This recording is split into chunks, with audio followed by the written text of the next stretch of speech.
유럽 정상들이 다시 모인 그날 회의장엔 이상할 정도로 정적이 흘렀습니다. 무기, 임명, 국경선을 논하던 수백 번의 회의와는 달랐습니다. 이번엔 돈이었습니다. 그것도 러시아의 돈으로 우크라이나의 재건을 시작하겠다는 역사상 가장 복잡한 국가 자산 활용 협정을 놓고 말이죠. 무려 2,100억 유로, 한화 360조 원. 이는 러시아 중앙은행이 이유 안에 예치했던, 그리고 2022년 전쟁 발발 이후 서방이 잠궈버린 그 자산입니다. 그간 이자는 뺏어 썼지만 이제는 원금에 손을 대겠다는 겁니다. 2025년 12월 12일 덴마크의 제안 아래 EU 27개국이 다수결 투표에 돌입하고 기이할 정도로 조용한 합의가 통과됐습니다. 그날 회의장을 직접 지켜본 한 외교관은 말했습니다. 러시아가 없는 자리에서 러시아의 돈으로 역사를 바꾸는 결정이 내려졌습니다. 러시아가 없는 회의장에서 러시아의 돈으로 우크라이나를 재건한다는 결정이 내려졌습니다. 유럽 정상들은 그날 세계 질서의 금기를 하나 더 넘었습니다. 처음엔 단순한 숫자 싸움이라 생각했습니다. 누가 얼마나 돈을 동결했는지, 그걸 어떻게 이자로 돌렸었는지. 그런데 그 핵심엔 전쟁을 둘러싼 책임과 지불의 문제가 숨어 있었던 겁니다.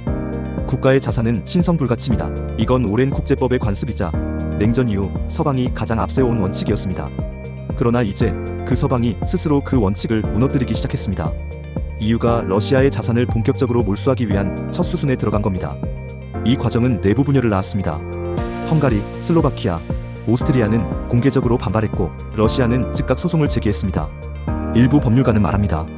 이건 제3국을 향한 정치적 보복인지 아니면 새로운 국제규범의 시작인지 아직 아무도 모른다. 그리고 여기서 예상 못한 논쟁이 등장합니다. 그 다음은 누구인가? 중국? 이란? 북한? 이번 결정은 단순히 러시아와 우크라이나의 문제가 아닙니다. 서방에 적대적으로 분류되는 어떤 국가든 그 자산이 위험해진 전례가 만들어진 셈이기 때문입니다. 회의장을 나온 EU 외교 관계자는 낮게 말했습니다. 이건 전쟁이 끝나도 끝나지 않을 싸움입니다. 돈이 움직이는 한 법도 뒤따라 바뀝니다. 러시아 자산 동결은 끝이 아닙니다. 이제는 어느 국가의 돈이든 정권에 따라 위험해지는 시대가 열렸습니다.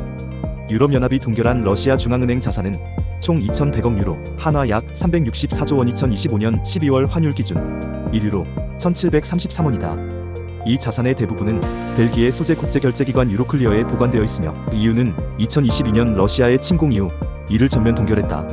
EU는 지금까지는 원금이 아닌 운용 수익이자만을 우크라이나 지원에 활용해왔다. 실제로 2023년에서 2025년 사이 G7은 총 500억 유로 규모의 수익을 배분했다.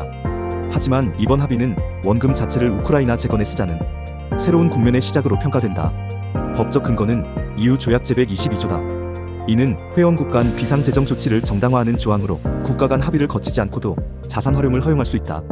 이번 회의에선 덴마크가 주도해 다수결 방식으로 통과시켰고 헝가리, 슬로바키아 등 일부 회원국은 법적 모순을 이유로 불참하거나 반대표를 던졌다.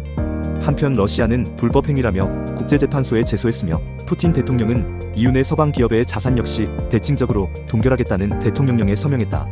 러시아의 경제 지표도 이 결정과 함께 다시 흔들리기 시작했다. 2025년 기준 1분기 GDP 성장률은 1.4%, 1월에서 5월 평균 1.5%로 전년도 4.3% 대비 절반 수준으로 하락했다. 상반기 재정 적자는 3.7조 루블 GDP의 1.7%, 국방 예산은 13조 5천억 루블로 전체 예산의 41%, 기준금리는 18%까지 인상됐다. 이는 서방 제재에 따른 자본 유출과 국가 신뢰도 하락을 반영한 수치다. 러시아 자산 2,100억 유로, 이제 원금까지 우크라이나에 쓰입니다. 국제 경제의 마지막 금기가 깨졌습니다.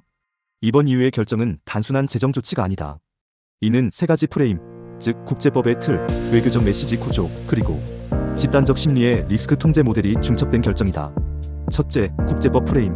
지금까지 서방은 국제법상 국가면제 원칙에 따라 타국 중앙은행의 자산에 손대지 않는 것을 불문율로 삼아왔다.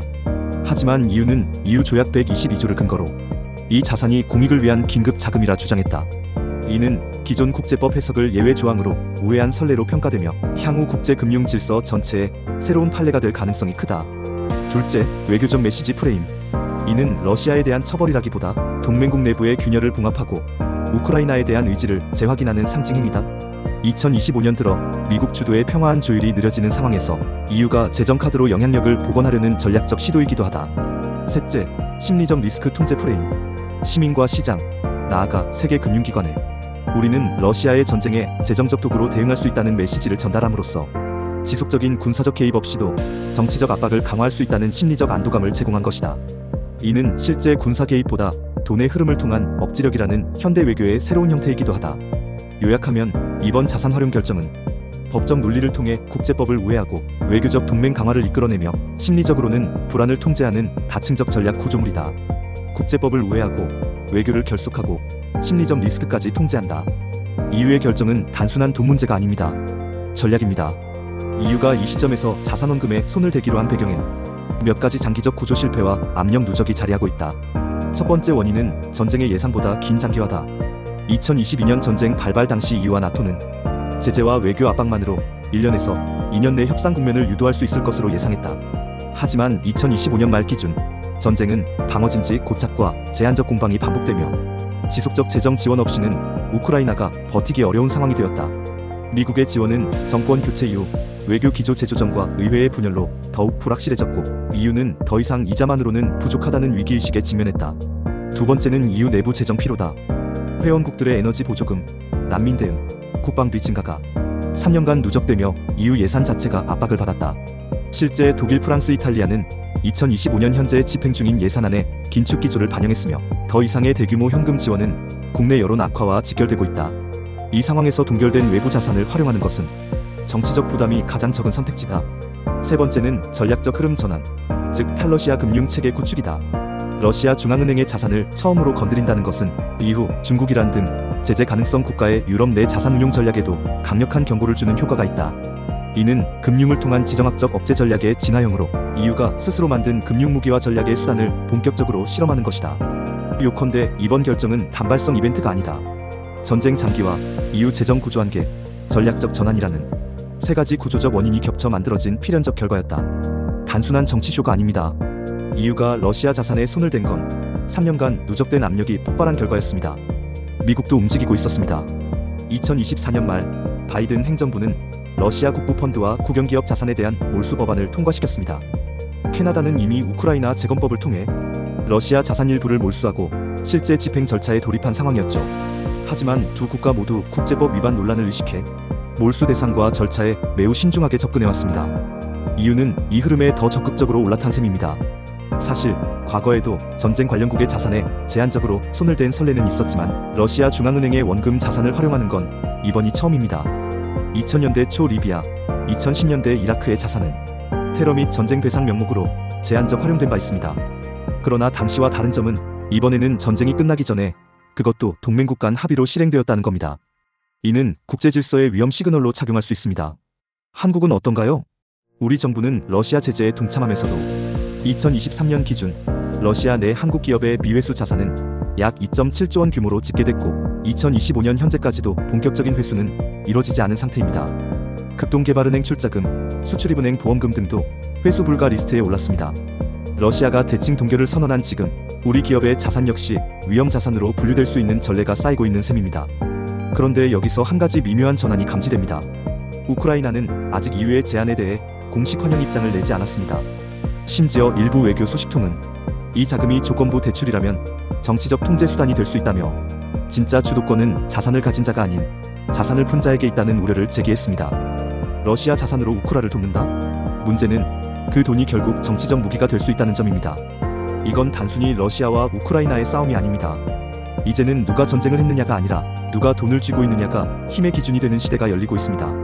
저는 이번 브뤼셀 회의가 전쟁터에서 일어난 것이 아니라 세계 자본 흐름의 지도를 다시 그리는 자리였다고 생각합니다. 러시아는 이제 자산을 잃고 그 자산은 우크라이나로 향하고 있지만 그 흐름의 중심에는 유럽 중앙은행과 유로클리어 그리고 G7의 법률팀이 있었습니다. 우리가 생각한 전쟁의 정의, 책임, 보상은 이제 금융과 계약의 언어로 바뀌고 있습니다. 그리고 그 변화는 한국에도 도달할 수 있습니다. 러시아에 투자한 기업, 자산을 예치한 국가, 심지어 외화 기반 연금 자산이나 해외 부동산 투자자들조차도 지정학적 판단 하나로 위험 자산으로 분류되는 순간이 올 수 있습니다. 그 어느 때보다 중요한 건 이 흐름을 정치적 감정이 아닌 리스크 관점에서 바라보는 시선입니다. 전쟁의 무기는 바뀌었고 그 피해는 국경을 넘어 지갑속까지 파고들고 있습니다. 전쟁은 총으로 끝나지 않습니다. 이제 돈이 무기이고 그 방향을 읽는 사람이 살아남습니다.